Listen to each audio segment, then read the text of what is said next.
Good evening भाई लोग। Good evening, नमस्कार, जय हिंद। गुड इवनिंग, जय हिंद, नमस्कार बच्चों।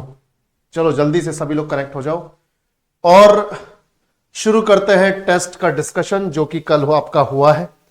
और जो हमने 3-4 टॉपिक्स कवर किए थे उन्हीं 3-4 टॉपिक से आपके सवाल दिए गए थे, 15 क्वेश्चंस दिए गए थे। उम्मीद करता हूं कि आप लोगों ने बढ़िया तरीके से अटेम्प्ट कर लिए होंगे। ठीक है, सभी को नमस्कार, जय हिंद, गुड इवनिंग। सर कल का कोई नोटिफिकेशन नहीं आया था सर, कल का। अच्छा, कोई बात नहीं त्रिपर्णा बाबू, कोई बात नहीं, क्योंकि कल की टाइमिंग्स चेंज हुई थी ना, तो मैंने हर क्लास में एक्सप्लेन किया था कि टाइमिंग्स क्यों चेंज की गई थी। पर कोई बात नहीं, अब वो रिकॉर्डेड फॉर्म में तो लेक्चर्स मिल ही जाने, देख लेना एक बार। ठीक है, चलो भाई, सभी को नमस्कार, जय हिंद, गुड इवनिंग। तो कल जो टेस्ट हुआ था उसका डिस्कशन करना है और उसके बाद कल पढ़ेंगे कुछ इंपॉर्टेंट कमीशंस हैं पॉलिटी में, उन कमीशंस को पढ़ेंगे। फिर कल मतलब जब भी अपनी अगली क्लास होगी, और उसके बाद इंपॉर्टेंट कॉन्स्टिट्यूशनल अमेंडमेंट्स पढ़ेंगे और भैया पॉलिटी फिर खत्म। ठीक है, फिर पॉलिटी के बाद शुरू कर देंगे अपना दूसरा सब्जेक्ट। ठीक है, चलो। टेस्ट नहीं दिए हो सुशील बाबू? अंकुश, अच्छा, बहुत बढ़िया। अभी मुझे बताओ, कल जो टेस्ट हुआ था उसका रिजल्ट नहीं आया ना अभी? उसका रिजल्ट तो नहीं आया अभी। सभी लोग जल्दी से रिस्पॉन्ड करेंगे, क्योंकि टेस्ट को डिस्कस करना जरूरी है, क्योंकि ऑलरेडी पढ़ी हुई चीजें अगर उसके बाद भी गलतियां की हैं तो एक बार डिस्कस करना जरूरी है। जल्दी बताओ सभी लोग, जल्दी बताओ भैया। सर आ गया तभी तो मैं बता रहा हूं। अच्छा, चलो तो आप सभी लोग अपनी गलतियां देख लेंगे, अगर गलतियां की हैं तो। सेशन को शुरू करने से पहले सभी को बताना चाहूंगा, जो लोग भी हमारे ऐसे स्टूडेंट्स हैं जो एटीएम बैच में डायरेक्टली जुड़े हुए हैं पर थ्योरी नहीं कर रखी, वो थ्योरी कर सकते हैं। अभी जो है ये एप्लीकेशन पे जाके इस कोर्स से जुड़ जाइए और सारे की सारी थ्योरी, चाहे वो ज्योग्राफी हो, हिस्ट्री हो, पॉलिटी हो, स्टैटिक जीके हो या इकोनॉमिक्स हो, फटाफट जुड़ के अपनी तैयारी शुरू करो और उसके बाद एटीएम में अपनी प्रैक्टिस चालू करो। क्योंकि अगर सीधे एटीएम से तैयारी करोगे तो भैया वो तैयारी जो है, ये मान के चलो कि तुम कितनी भी मेहनत कर लो, वो चीजें ऊपर से निकलेंगी, क्योंकि कितने ही क्वेश्चंस और कितना ही एक्सप्लेनेशन याद रखोगे। ठीक है, थ्योरी समझ में आ गई, थ्योरी याद कर ली तो क्वेश्चंस बन जाएंगे, पर क्वेश्चंस ही क्वेश्चंस याद करोगे तो जरूरी नहीं कि क्वेश्चंस बनेंगे। ठीक है, बाकी समझदार को इशारा काफी है। आगे बढ़ते हैं। पहला question, under which article of the constitution of India is the president of India empowered to issue a proclamation of emergency? Bharat के संविधान के किस अनुच्छेद के तहत भारत के राष्ट्रपति को आपातकाल की उद्घोषणा जारी करने का अधिकार है? जल्दी बताओ। और ये जिस इमरजेंसी की बात हो रही है वो इमरजेंसी है नेशनल इमरजेंसी, वो इमरजेंसी है नेशनल इमरजेंसी। यहां पे कौन सी इमरजेंसी की बात हो रही है बच्चों? नेशनल, राष्ट्रीय आपातकाल, नेशनल इमरजेंसी की। जल्दी बताओ। ये सब हम लोगों ने ऑलरेडी किए हुए क्वेश्चन हैं, वही टेस्ट में दिए थे, ये चेक करने के लिए कि रिवीजन चल भी रहा है कि नहीं। चलो, बहुत बढ़िया। सभी लोग तुरंत तुरंत करते रहेंगे भाई। ठीक है, तो आर्टिकल 352 में, आर्टिकल 352 में हमारे देश के राष्ट्रपति को यह अधिकार है कि वो राष्ट्रीय आपातकाल घोषित कर सकते हैं। राष्ट्रीय आपातकाल, राष्ट्रीय आपातकाल, ठीक है, घोषित कर सकते हैं और 3 कंडीशंस में कर सकते हैं ना। अब 3 में से कोई भी एक कंडीशन अगर फुलफिल हो रही है तो फिर वो कर सकते हैं घोषणा। अब वो 3 कंडीशंस कौन कौन सी आप सब जानते हैं। एक तो वॉर की अगर सिचुएशन है, युद्ध की सिचुएशन है, या फिर वॉर नहीं तो फिर एक्सटर्नल एग्रेशन, बाह्य आक्रामकता, है ना, एक्सटर्नल एग्रेशन। ठीक है भाई, एक्सटर्नल एग्रेशन यानी बाह्य आक्रामकता, यानी कोई एक देश उंगली किए जा रहा है और दूसरा देश शांत है, तो ऐसी सिचुएशन को बोलते हैं बाह्य आक्रामकता, यानी देश के बाहर से आक्रामकता आ रही है, एग्रेशन आ रहे हैं। ठीक है, तो एक्सटर्नल एग्रेशन। या फिर एक तीसरी कंडीशन है सशस्त्र विद्रोह यानी आर्म्ड रेबेलियन, यानी जब देश की जनता ही सरकार के अगेंस्ट हो जाए। आर्म्ड रेबेलियन का मतलब है सशस्त्र विद्रोह, यानी जब देश की जनता ही देश की सरकार के अगेंस्ट हथियारों के साथ खड़ी हो जाए। आर्म्ड रेबेलियन, सशस्त्र विद्रोह। ठीक है, तो इन तीन में से अगर कोई भी कंडीशन दिखती है राष्ट्रपति को, तो वो यूनियन कैबिनेट की सिफारिश पर, प्रधानमंत्री और उनकी मंत्री परिषद की रिटन सिफारिश पर इमरजेंसी डिक्लेयर कर सकते। खुद के मन से डिक्लेयर नहीं करेंगे। जब पीएम और उनकी कैबिनेट, यानी कि पीएम और उनकी कैबिनेट जब रिटन में प्रस्ताव भेजेगी कि भैया यहां पे हालात खराब हो गए हैं, आप नेशनल इमरजेंसी डिक्लेयर कर दो, तब राष्ट्रपति नेशनल इमरजेंसी डिक्लेयर करेंगे। पर वो कंडीशंस कौन कौन सी होनी चाहिए? या तो वॉर हो, या एक्सटर्नल एग्रेशन हो, या फिर आर्म्ड रेबेलियन हो। अगर इन तीनों में से कोई एक कंडीशन है तो राष्ट्रपति पूरे देश पर या देश के किसी एक हिस्से पर नेशनल इमरजेंसी लगा सकते हैं। याद रखना, यह चीज तुम्हें पहले से मालूम है, मैं बता चुका हूं कि पूरे देश पर भी लगाई जा सकती है नेशनल इमरजेंसी, पूरे देश पर या किसी हिस्से पर, देश के किसी हिस्से पर। ठीक है भाई, जैसे मान लो जम्मू एंड कश्मीर में ही खतरा है, तो जम्मू एंड कश्मीर में ही नेशनल इमरजेंसी लगाई जा सकती है। ठीक है, तो पूरे देश पर या किसी हिस्से पर। चलो, तो ये हमें ये चीजें समझ में आ गई, हम पहले भी ये पढ़ चुके हैं। तो आंसर तो हमारा हो गया आर्टिकल 352। चलो next, the Indian constitution gives the president the authority to declare 3 types of emergencies, which of the following is not among them. जल्दी बताओ, ये भी सवाल तुम कर चुके हो। अगर इसके बाद भी गलत जवाब दे रहे हो तो भैया तुम पानी में हो और डूब रहे हो। अपने आप को बचाओ, बाहर निकलो, तैरना सीखो। और इसका सीधा सीधा मतलब यह है कि रिवीजन तेज कर दो, क्योंकि अब टाइम जो है नजदीक आ रहा है एग्जाम का। चलो, बहुत बढ़िया। तो सी जो है इसका सही आंसर है, क्योंकि पब्लिक हेल्थ इमरजेंसी जैसी कोई इमरजेंसी नहीं होती। हमारे पास 3 तरह की इमरजेंसीज हैं। एक है हमारे पास सबसे पहली जो इमरजेंसी है वो है हमारे पास नेशनल इमरजेंसी, यानी राष्ट्रीय आपातकाल। उसके बाद हमारे पास जो इमरजेंसी है वो है हमारे पास स्टेट इमरजेंसी या प्रेसिडेंट्स रूल, यानी राष्ट्रपति शासन या राज्य आपातकाल अंडर आर्टिकल 356, ये दूसरी इमरजेंसी है। और तीसरी इमरजेंसी हमारे पास फाइनेंशियल इमरजेंसी आर्टिकल 360 में। और इन तीनों का मतलब क्या है, मैं तुम सब जानते हो ऑलरेडी। भाई नेशनल इमरजेंसी तो मैंने अभी तुम्हें बताया। स्टेट इमरजेंसी या राष्ट्रपति शासन तब लगता है जब किसी राज्य की सरकार संविधान का पालन ना करे, जब किसी राज्य की सरकार कॉन्स्टिट्यूशन से ऊपर जाकर अपनी मनमानी करे, तो ऐसी सिचुएशन में गवर्नर साहब जो हैं एक रिपोर्ट बना के भेज देते हैं प्रेसिडेंट को कि साहब मेरे राज्य की जो सरकार है वो पगला गई है, अपनी मर्जी से सब कुछ काम कर रही है, जनता को परेशान कर रही है, तो आप यहां पर राष्ट्रपति शासन लगा दो। तो गवर्नर की उस रिपोर्ट के बेसिस पे राष्ट्रपति जो है राष्ट्रपति शासन लगा सकते हैं। इमरजेंसी जो स्टेट इमरजेंसी वो लगा सकते हैं। पर एक चीज याद रखिएगा कि ये जो स्टेट इमरजेंसी है इसमें राष्ट्रपति डायरेक्टली आके शासन नहीं करते हैं। राष्ट्रपति अपने बिहाफ पर गवर्नर को ही बोलते हैं कि भैया मुख्यमंत्री और उसका जो मंत्री परिषद है उसको हटा रहे हैं, आप शासन करो। गवर्नर को बोल दिया जाता है आप शासन करो जब तक हालात सही ना हो जाए।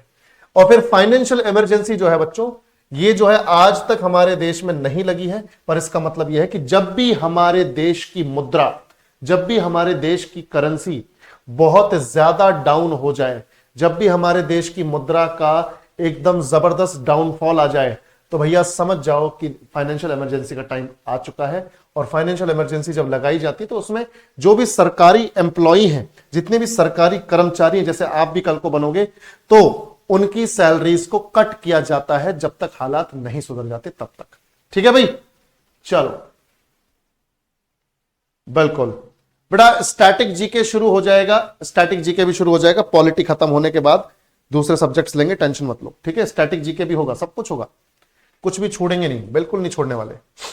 Next, which of the following articles can not be suspended during a national emergency. राष्ट्रीय आपातकाल के दौरान निम्नलिखित में से कौन सा अनुच्छेद निलंबित नहीं किया जा सकता। हम ऑलरेडी डिस्कस कर चुके हैं कि आर्टिकल 20 और 21 ये सस्पेंड नहीं किए जा सकते। मैंने बताया था तुम लोगों को, याद रखना, जब भी नेशनल इमरजेंसी लगती है तो राष्ट्रपति के पास ये पावर आ जाती है बच्चों कि वो किसी भी फंडामेंटल राइट को सस्पेंड कर सकते हैं। किसी भी मौलिक अधिकार को सस्पेंड कर सकते हैं। तो जब भी देश में नेशनल इमरजेंसी लगती है, आपके फंडामेंटल राइट्स, आपके मौलिक अधिकार कमजोर हो जाते हैं और उनको खत्म किया जा सकता है। सारे के सारे फंडामेंटल राइट्स को खत्म किया जा सकता है सिवाय दो के। और ये कौन से दो हैं? आर्टिकल 20 और 21 में जो हमारे दो मौलिक अधिकार है उनको कभी खत्म नहीं किया जा सकता किसी भी सिचुएशन में। अब आर्टिकल 21 में तो जीने का अधिकार है, ठीक है, जीने का अधिकार है, राइट टू लिव है। तो इसको अगर खत्म कर देंगे तो फिर तो सरकार किसी को भी मरवा सकती है, किसी के साथ कुछ भी करवा सकती है। सही बात है भाई। तो जीने का अधिकार खत्म नहीं होता है, यानी इमरजेंसी भली लगी हुई हो पर आपको जीने का पूरा अधिकार है। आप कुछ चीजें नहीं कर सकते इमरजेंसी के दौरान। नॉर्मली मान लो आपको लग रहा है यार देश में इमरजेंसी लगी हुई है, घर पे बैठे बैठे क्या करें, चलो हिमाचल घूम के आ जाते हैं। नहीं जा सकते, नहीं जा सकते, मूवमेंट वगैरह काफी स्ट्रिक्ट हो जाता है, ठीक है। तो जीने का अधिकार आपको दिया जाता है, भाई आप जियो आराम से, कोई दिक्कत नहीं, आप रहो अपने घर में, कोई दिक्कत नहीं, कानून को अपने हाथ में मत लो, कोई दिक्कत नहीं। तो जीने का अधिकार आपसे किसी भी सिचुएशन में खत्म नहीं किया जा सकता। अगर ये छीन लिया जाए तो समझ जाओ कि तुम्हारी मौत कभी भी आ सकती है, या हमारी मौत कभी भी आ सकती है, क्योंकि जब जीने का अधिकार ही नहीं बचा तो फिर तो कभी भी कुछ भी हो सकता है। और आर्टिकल 20 में क्या होता है मैं आपको बताता हूं। देखो, इमरजेंसी के टाइम में ज्यादा से ज्यादा क्या करती है सरकार कि जो भी उनके अगेंस्ट लोग होते हैं, नेता या कोई भी लोग, तो वो उनको उठा के जेल में डाल देती है। अब जेल में डाल दिया, चलो, तो जेल में डालने के बाद भी, उसके ऊपर आरोप लगाने के बाद भी अंडर आर्टिकल 20 में 3 तो छूट मिलती है उस इंसान को। भाई जेल में आपने डाल दिया, उसके ऊपर केस बना दिया, उसके बावजूद 3 छूट तो तब भी मिलनी है उसको। वो कौन कौन सी छूट है? जैसे मैंने आपको बताया था कि जिस टाइम पर क्राइम किया है, जिस वक्त आपने कोई क्राइम किया, जिस वक्त आपने कोई क्राइम किया,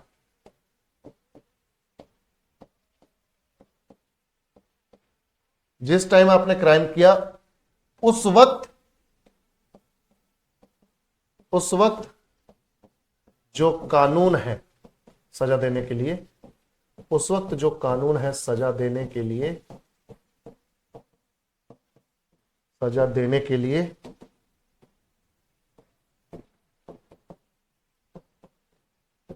उसके हिसाब से ही सजा मिलेगी, चाहे सजा मिले 15 साल बाद। ठीक है भाई। तो यानी जिस वक्त आपने क्राइम किया है, यानी 2024 में अगर क्राइम किया है और आपके केस का फैसला आ रहा है 2040 में, तो आपको सजा 2040 वाले कानून के हिसाब से नहीं मिलेगी। 2024 में जब आपने क्राइम किया उस वक्त जो कानून था, उस वक्त जो उस कानून में आपके लिए सजा थी, वही सजा आपको मिलेगी। ठीक है, नई कोई सजा नहीं मिलेगी। तो जिस वक्त आपने कोई क्राइम किया उस वक्त जो कानून है सजा देने के लिए, उसके हिसाब से पनिशमेंट मिलेगी। ठीक है, तो बिल्कुल सही चीज है। तो ये आपके पास पहली फ्रीडम है, ये पहली छूट है आपके पास कि आपको नई सजा नहीं दी जाएगी। ठीक है, आपको पुरानी सजा जिस टाइम पे आपने क्राइम किया उस टाइम पर जो लॉ है उसके हिसाब से पनिशमेंट मिलेगी। दूसरी खास बात यह है कि एक क्राइम की एक बार सजा मिलेगी। अब पता चला इमरजेंसी में सरकार जो है ऐसा कर रही है कि एक ही क्राइम के लिए 4 बार सजा दो, इसको 4 बार जेल भेजो इसे 5-5 साल के लिए, तो वो पॉसिबल नहीं है। तो वन क्राइम की, यानी एक क्राइम की एक बार सजा। अगर आपने वो सजा एक बार काट ली तो आपको दोबारा प्रोसिक्यूट नहीं किया जा सकता, दोबारा पनिश नहीं किया जा सकता। तो एक क्राइम की एक बार सजा, ये भी आर्टिकल 20 में ही है। और तीसरा, आपको आपके ही अगेंस्ट विटनेस नहीं बनाया जा सकता। ठीक है, आपको आपके ही अगेंस्ट विटनेस नहीं बनाया जा सकता। आपको अपने खुद के अगेंस्ट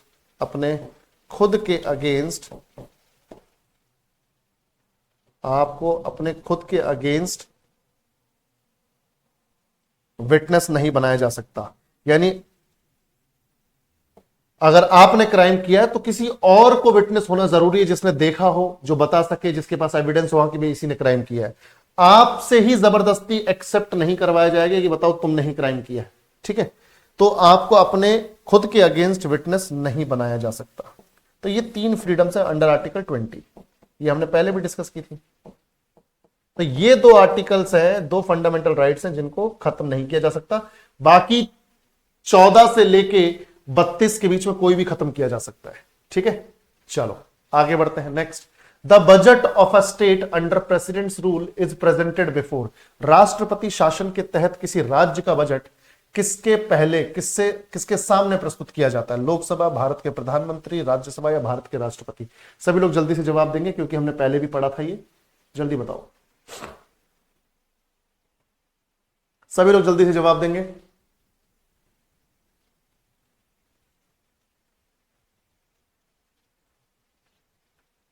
भाई राष्ट्रपति शासन जब लगता है, आप सब जानते हैं कि राष्ट्रपति शासन यानी प्रेसिडेंट रूल या स्टेट इमरजेंसी, राष्ट्रपति शासन या प्रेसिडेंट्स रूल, इसी को बोलते हैं स्टेट इमरजेंसी, है ना। ये लगता है अंडर आर्टिकल 356। और जब आर्टिकल 356 के तहत किसी राज्य में राष्ट्रपति शासन लगता है तो गवर्नर शासक बन जाता है। गवर्नर जो है वो शासक बन जाता है। गवर्नर शासक बन जाता है। राष्ट्रपति के बिहाफ पर यही उस राज्य को संभालता है। उस राज्य के गवर्नर को ही पावर दे दी जाती है क्योंकि गवर्नर सेंटर का आदमी है, ना कि राज्य सरकार से जुड़ा हुआ है। तो गवर्नर शासक बन जाता है और चीफ सेक्रेटरी की मदद से, जो राज्य का चीफ सेक्रेटरी है, जो राज्य का सबसे बड़ा आईएएस अधिकारी है, उसकी मदद से शासन करता है। तो गवर्नर शासक बन जाता है और राज्य के चीफ सेक्रेटरी के साथ, राज्य के चीफ सेक्रेटरी के साथ यानी मुख्य सचिव के साथ, राज्य के मुख्य सचिव यानी इससे बड़ा कोई आईएएस अधिकारी नहीं है पूरे राज्य में, मुख्य सचिव के साथ या मुख्य सचिव की मदद से मुख्य सचिव, ठीक है, गवर्नर शासक बन जाता है, राज्य के चीफ सेक्रेटरी के साथ मिलकर शासन करता है।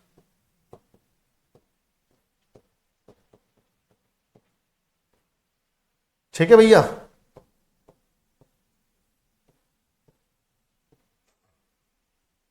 चलो ये भी बढ़िया है। अब बात यह है कि सर जब प्रेसिडेंट रूल लगता है तो गवर्नर तो शासक बन गया, क्या कानून भी गवर्नर बनाता है? नहीं।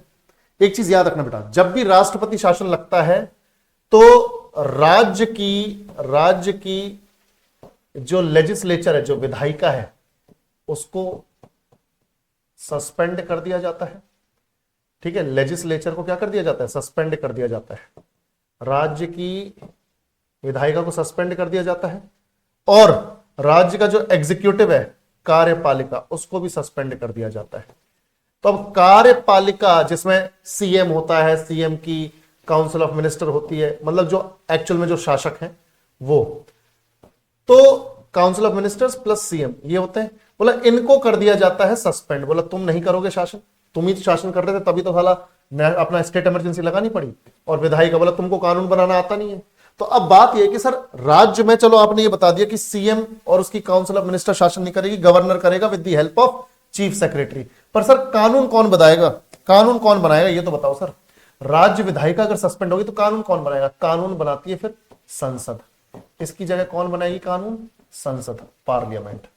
तो अब मुझे एक बात बताओ बेटा सब लोग, मैंने पहले भी डिस्कस किया था इसी तरह से कि जब प्रेसिडेंट रूल लगा हुआ है, राष्ट्रपति शासन लगा हुआ है, ठीक है, राष्ट्रपति शासन लगा हुआ है, विधायिका सस्पेंड हो रखी है, कानून ये बना नहीं सकती। कानून बनाने की जिम्मेदारी संसद की है और संसद में भी दो हाउसेज हैं, लोकसभा राज्यसभा। स्पेशली लोकसभा की पावर है, स्पेशली लोकसभा बनाएगी।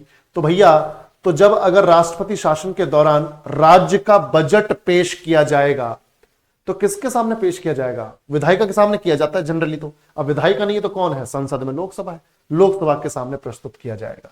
ठीक है, चलो समझ में आया? ये हमने कल भी यानी लास्ट क्लास में भी पढ़ा। ठीक है भाई, चलो चलो भाई। अरे कुछ मादी बालक अगर नंबर दे भी देंगे तो क्या हो जाएगा? नंबर दे भी देंगे तो क्या हो जाएगा? क्वेश्चन तो यही करने हैं, है ना? नंबर से क्या मतलब है? If a state fails to operate in a constitutional manner, a state emergency can be invoked.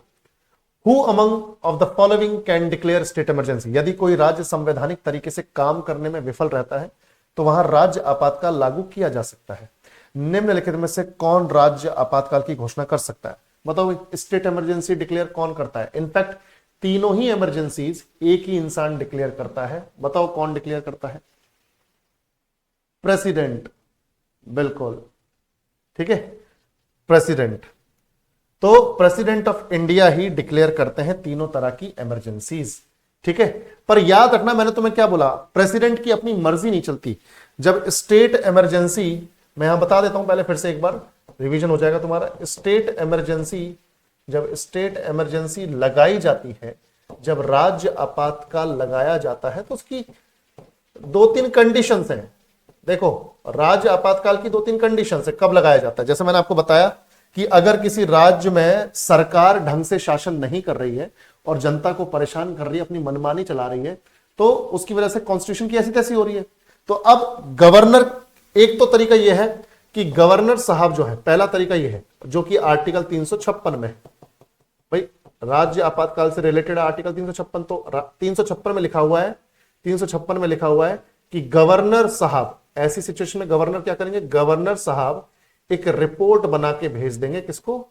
President को, कि साहब मेरे राज्य में ये चल रहा है, मेरे स्टेट में ये चल रहा है, मुख्यमंत्री जो है ससुरा पगला गया है, उसके मंत्री भी पगला गए हैं, जनता को परेशान कर रहे हैं, तो मैं ये रिपोर्ट भेज रहा हूं आपको और आप प्लीज राष्ट्रपति शासन लगा दो। तो एक तो ये तरीका है कि गवर्नर की रिपोर्ट के बेसिस पे प्रेसिडेंट राष्ट्रपति शासन लगा दे। दूसरा, और बताता हूं, देखो दूसरा तरीका क्या है आर्टिकल 356 में, कि प्रेसिडेंट को खुद से रियलाइज हो जाए कि किसी राज्य में गड़बड़ चल रही है। प्रेसिडेंट को खुद ही रियलाइज हो जाए, खुद ही रियलाइज हो जाए, खुद ही रियलाइज हो जाए, खुद ही रियलाइज हो जाए कि, प्रेसिडेंट को खुद ही रियलाइज हो जाए कि राज्य में संवैधानिक परेशानी है, राज्य में संवैधानिक परेशानी है, समस्या है। तो अगर ऐसा उसको खुद को फील हो रहा है तो वो लगा देंगे राष्ट्रपति शासन, संवैधानिक समस्या है।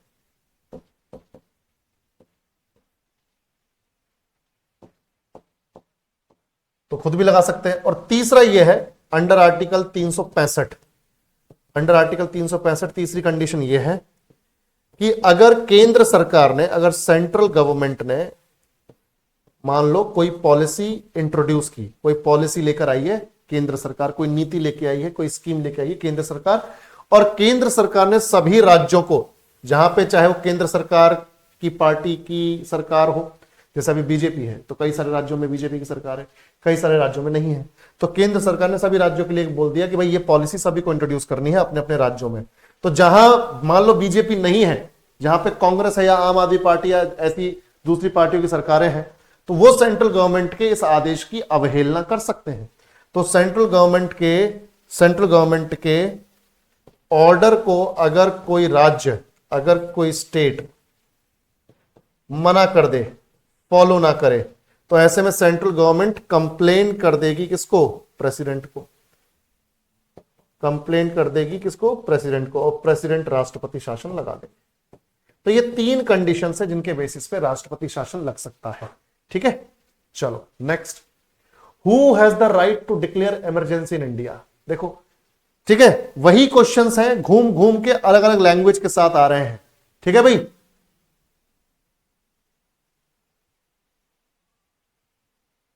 चलो बेटा, टेस्ट बेटा एप्लीकेशन पे तुम एक ऐसा करो, जो क्वेरी वाला नंबर है उस पर बात करो एक बार, तुम्हें बताएंगे टेस्ट कहां पे होता है, ठीक है। चलो भाई, तो प्रेसिडेंट के पास राइट है नेशनल इमरजेंसी डिक्लेयर करने का, पर याद रखना अपने डिस्क्रिशन से, यानी अपनी मर्जी से वो फैसला नहीं ले सकते इमरजेंसी डिक्लेयर करने का। तो अपने डिस्क्रिशन, अपने विवेक से, डिस्क्रिशन मतलब अपने विवेक से, अपनी मर्जी से इंप्लीमेंट नहीं कर सकते, इंप्लीमेंट नहीं कर सकते। क्लियर है? चलो, तो लिखित प्रस्ताव आएगा कैबिनेट की तरफ से, तभी करेंगे। Which Indian state has never been slipped to president's rule? कौन सा भारतीय राज्य कभी राष्ट्रपति शासन की चपेट में नहीं आया? ये हमने डिस्कस किया था बताओ जल्दी, कौन से राज्य में अभी तक राष्ट्रपति शासन नहीं लगा है? यहां तो तुम्हें एक ही ऑप्शन है, पर तुम दो नाम बताओगे, क्योंकि मैंने तुम लोगों को मैंने दोनों नाम बताए थे कि कौन से दो राज्यों में आज तक स्टेट इमरजेंसी नहीं लगी है। बताओ, दोनों नाम बता दो। एक तो तुम्हें मालूम ही है, एक तो तुम्हें दिख ही रहा है यहां पर, एक तो तुम्हें दिख ही रहा है, दूसरा भी बता ही दो। मैंने बताया था तुम लोगों को, बिल्कुल छत्तीसगढ़ तो है ही, साथ ही साथ तेलंगाना। इन दो राज्यों में नहीं लगा है। बाकी तेलंगाना कब बना था ये तो मालूम है ना, 2 जून 2014 में तेलंगाना बना था, आंध्र प्रदेश से अलग होकर। आंध्र प्रदेश से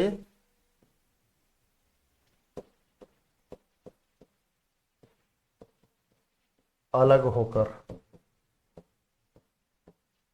ठीक है भाई, चलो आगे बढ़ते हैं। बाकी मैंने तुम्हें बताया था कि मैक्सिमम टाइम कौन से स्टेट में लगी, जल्दी बताओ, मैक्सिमम टाइम कौन से स्टेट में लगी है? मैक्सिमम टाइम किस स्टेट में लगी है?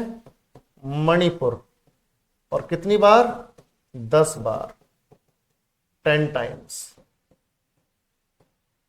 फिर दूसरे नंबर पे कौन सा बताया था? उत्तर प्रदेश, यूपी। कितनी बार? 9 टाइम्स। और फिर तीसरे नंबर पे बताया था मैंने पंजाब। कितनी बार? पंजाब में 8 टाइम्स। ठीक है भैया, तो ये हम ऑलरेडी पढ़ चुके थे, बिल्कुल। तो मणिपुर, उत्तर प्रदेश, पंजाब याद रखना बेटा। Next, which among the following articles of Indian constitution deals with financial emergency? भारतीय संविधान का निम्नलिखित में कौन सा अनुच्छेद वित्तीय आपातकाल से संबंधित है? भारतीय संविधान का निम्नलिखित में से कौन सा अनुच्छेद वित्तीय आपातकाल से संबंधित है? भाई तुम सब जानते हो कि आर्टिकल 352 में नेशनल इमरजेंसी है, यानी कि राष्ट्रीय आपातकाल है, राष्ट्रीय आपातकाल है। 356 में राष्ट्रपति शासन है, यानी कि स्टेट इमरजेंसी है, यानी राज्य वाला आपातकाल है। और 360 में है फाइनेंशियल इमरजेंसी, यानी वित्तीय आपातकाल, वित्तीय आपातकाल है। ठीक है, चलो हम ऑलरेडी ये सब देख चुके हैं। चलो भैया, अनुच्छेद 360 क्लियर है, बहुत बढ़िया। आगे देखो, during the regime of prime minister Indira Gandhi the internal emergency was declared in which of the following year? बताओ बेटा।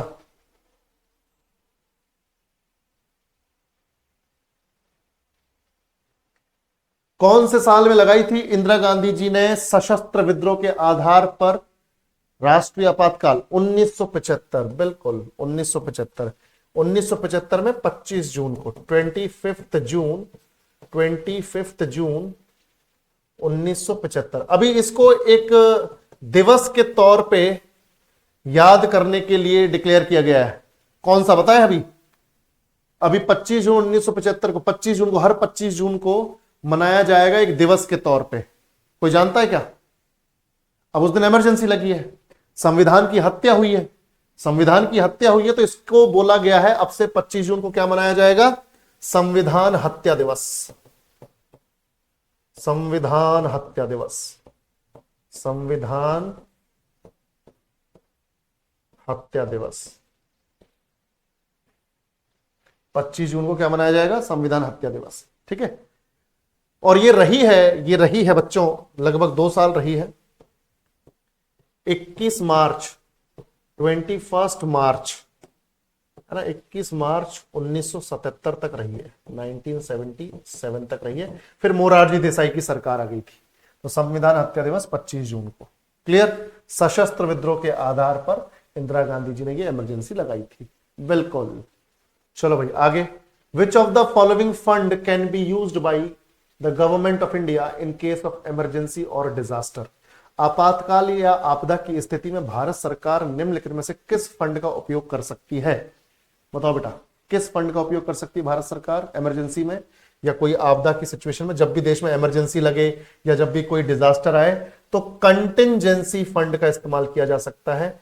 अंडर आर्टिकल 267 कंटिंजेंसी फंड यानी आकस्मिकता निधि, आकस्मिकता निधि जो है उसका इस्तेमाल किया जाता है। फिलहाल इसका जो बजट है, फिलहाल इसका जो बजट है वो 500 करोड़ है, पर प्रपोजल जो है लाया गया है, प्रपोजल लाया गया है कि इसको बढ़ाकर कितना कर दिया जाए, बढ़ाकर कर देना चाहिए कितना, बढ़ाकर कर देना चाहिए कितना, 30,000 करोड़, 30,000 करोड़। अभी तो 500 करोड़ है इसमें बजट, जब भी इमरजेंसी लगे, जब भी कोई आपदा है तो 500 करोड़ एकदम से निकाले जा सकते हैं, पर इसको बढ़ाकर कर देना चाहिए 30,000 करोड़। ये संसद में बात उठी थी लगभग 2021-2022 में, 2021-2022 के बजट के टाइम पर यह बात उठी थी। ठीक है, बाकी याद रखना आर्टिकल 267 में है कंटिजेंसी फंड।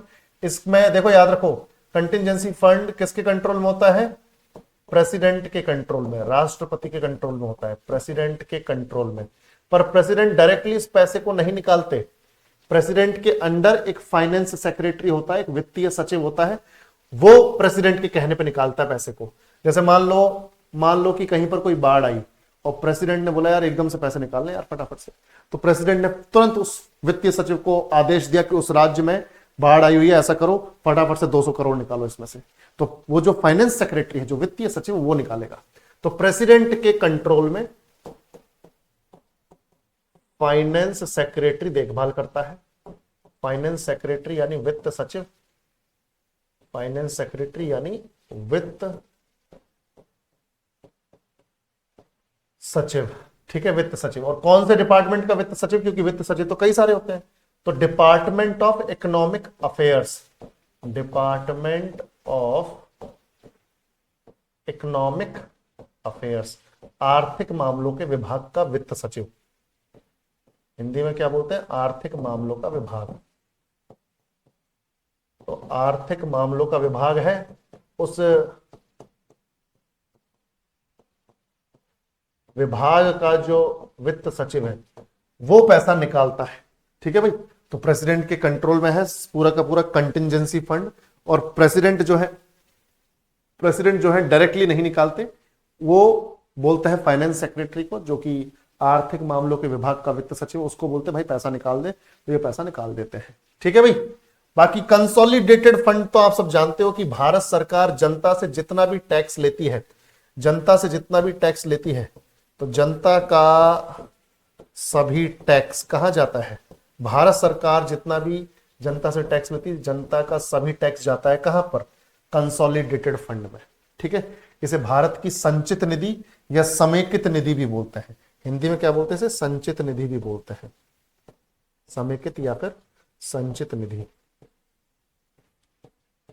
ठीक है बच्चों, चलो भाई, तो आंसर हो गया आकस्मिकता निधि। Next, who was the first deputy chairman of the planning commission of India, ये डिस्कस किया था हम लोगों ने।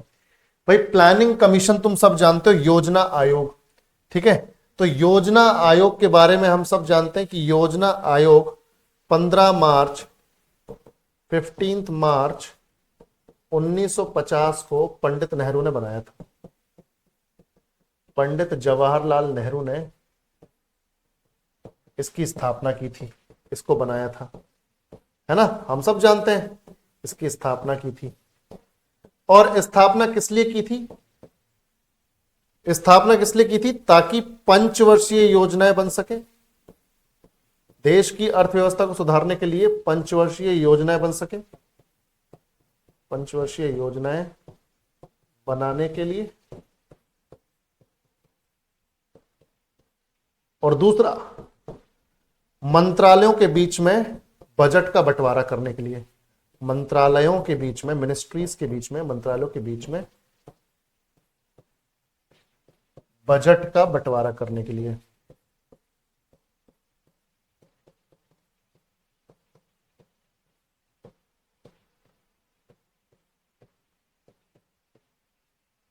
ठीक है, बाकी याद रखना योजना आयोग जो है गैर संवैधानिक निकाय था, संवैधानिक बॉडी नहीं थी, कॉन्स्टिट्यूशनल बॉडी नहीं थी, गैर संवैधानिक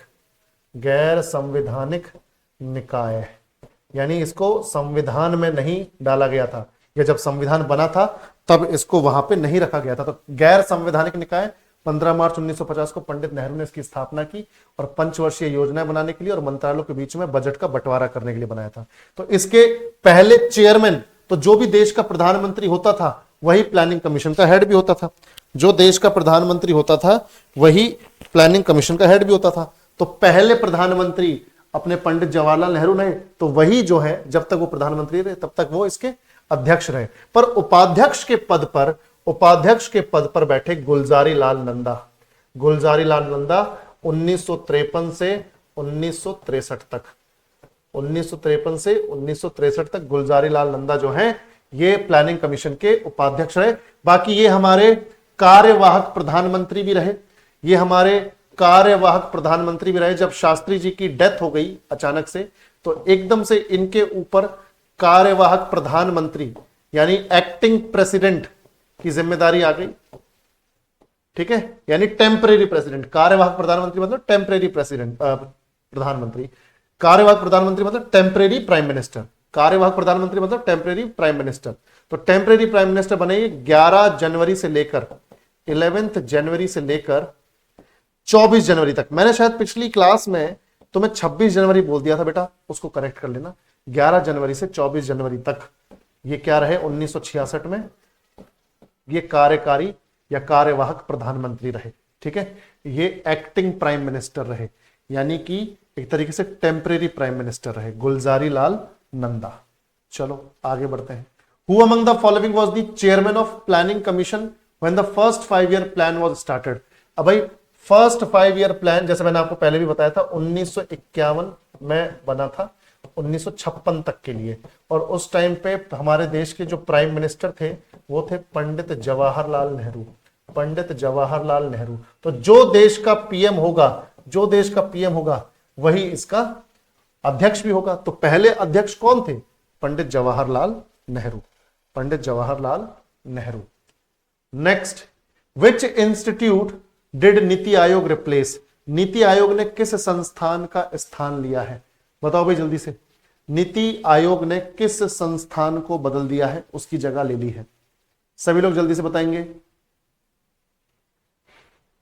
देख लेना कहां गलती की है तुम लोगों ने। टेस्ट में तुम्हारे मार्क्स अगर पता चल गए, पढ़ाने के बावजूद अगर गलती कर रहे हो बेटा, तो फिर वो गलत बात है। आप लोग मेहनत नहीं कर रहे हो, माँ बाप का पैसा लगा हुआ है, उनकी उम्मीदें लगी हुई हैं, तुम्हारे अपनी एस्पिरेशंस हैं, तुम्हारे अपने सपने हैं, तुम्हारे अपने ख्याल हैं, तो उन सब को पूरा करने के लिए आज तो सैक्रिफाइस करना पड़ेगा। अगर आज सैक्रिफाइस करोगे तो जिंदगी भर मौज लोगे, पर आज मौज लोगे तो जिंदगी भर सैक्रिफाइस करना पड़ेगा। ये सिर्फ डायलॉग बाजी नहीं है, ये रियलिटी है। और जितना जल्दी तुम रियलिटी में आ जाओ उतना अच्छा तुम्हारे लिए। ठीक है, विच institute did NITI Aayog replace? Planning commission. योजना आयोग को रिप्लेस किया है नीति आयोग ने। और नीति का फुल फॉर्म तुम सब जानते हो, national institution. National institution, institute भी नहीं, इंस्टीट्यूशन। हालांकि इंस्टीट्यूट और इंस्टीट्यूशन का मतलब लगभग एक ही है।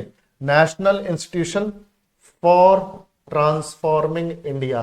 भारत में परिवर्तन करने के लिए राष्ट्रीय संस्थान। तो national institution for transforming India, Bharat परिवर्तन के लिए राष्ट्रीय संस्थान। ठीक है, तो नीति आयोग का यह फुल फॉर्म है। और नीति आयोग की स्थापना 1 जनवरी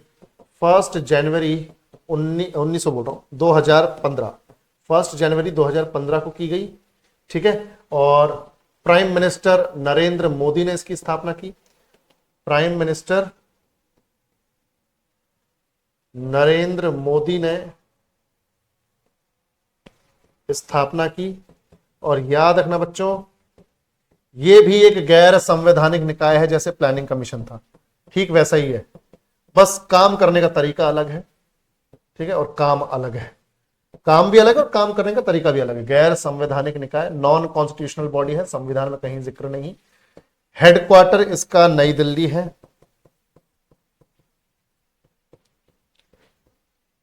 हेडक्वार्टर इसका कहां पर है? नई दिल्ली। हेडक्वार्टर जो है नई दिल्ली। ठीक है, हेडक्वार्टर नई दिल्ली है। और इसके बारे में कहा जाता है कि ये थिंक टैंक है भारत सरकार का। थिंक टैंक है भारत सरकार का। थिंक टैंक मतलब जब भी भारत सरकार को कोई पॉलिसी बनानी है तो वो नीति बनाते वक्त, पॉलिसी बनाते वक्त, स्कीम बनाते वक्त पूरी सलाह लेती है नीति आयोग से, ठीक है। और नीति आयोग के कहे अनुसार पॉलिसी बनती ताकि देश की जनता का भला हो। तो भैया ये सारी चीजें हैं, उम्मीद करता हूं कि आपको समझ में आई होगी नीति आयोग के बारे में, ठीक है। तो गैर संवैधानिक निकाय फुल फॉर्म देख लिया, कब बना है वो देख लिया, हेडक्वार्टर कहां पर, थिंक टैंक ऑफ इंडिया है, ठीक है। Think tank of government of India, Bharat सरकार का सोचने वाला एक साधन है, सोचने वाला एक ऐसी निकाय है जो भारत सरकार के लिए सोचती है, भारत सरकार की हेल्प करती है पॉलिसीज बनाने में। Who was the first chairman of NITI Aayog? अब देख नीति आयोग बना ही 1 जनवरी 2015 को है। उस टाइम पे प्रधानमंत्री नरेंद्र मोदी जो हैं वो अपने प्राइम मिनिस्टर बने हुए हैं, प्रधानमंत्री बने हुए हैं। तो जो देश का प्रधानमंत्री होता है वही चेयरमैन होता है। तो पहले चेयरमैन कौन बने? नरेंद्र दामोदर दास मोदी। इन्होंने स्थापना की थी प्राइम मिनिस्टर होते हुए, और नीति आयोग का हेड भी प्राइम मिनिस्टर ही होता है, तो फर्स्ट चेयरमैन यही थे। Full form of NITI Aayog अभी बताया, national institution for transforming India, national institution for transforming India, national institution for transforming India, ठीक है भाई। वैसे तो यहां पर ये 2 ऑप्शन गलत है, यहां पे ये इसको होना चाहिए ऐसा, मैं बताता हूं, ये होगा नेशनल इंस्टीट्यूट। अच्छा रखिए एक सेकंड, ठीक है, ये हाँ ऑफ है ना, यहाँ पे ये ऑफ है, ये फॉर है, तो ये फॉर रखना है तुम्हें, ऑफ नहीं रखना। दोनों का मतलब एक ही है, पर वहां ऑफ है, यहां फॉर है। ऑफिशियली फॉर आएगा तो याद रखना, national institution for transforming India. चलो, तो इस तरीके से हमारा टेस्ट का डिस्कशन हो गया है। अब नेक्स्ट क्लास में इंपॉर्टेंट कमीशंस आपके आएंगे, ठीक है, जैसे फाइनेंस कमीशन वगैरह, या ह्यूमन राइट्स कमीशन, ठीक है, या central vigilance commission, central information commission. तो 4-5 कमीशन से उनके सवाल लेके आएंगे, और फिर इंपॉर्टेंट कॉन्स्टिट्यूशनल अमेंडमेंट्स पढ़ेंगे। यानी 2 या 3 क्लासेस में पॉलिटी खत्म है अब, और उसके बाद फिर नया subject, may be static GK या कोई दूसरा सब्जेक्ट लेके आएंगे, ठीक है बच्चों। क्योंकि ज्योग्राफी हो रखी है हमारी, हिस्ट्री हो गई, पॉलिटी हो जाएगी, और उसके बाद हम अपना इकोनॉमिक्स या स्टैटिक जीके में से कुछ लेके आएंगे, ठीक है। बाकी एक बार वर्ल्ड ज्योग्राफी भी करनी है हमें, वर्ल्ड ज्योग्राफी भी होगी इसी में, ठीक है, डोंट वरी, ठीक है। चलो, इतना समझ में आया? बहुत बढ़िया।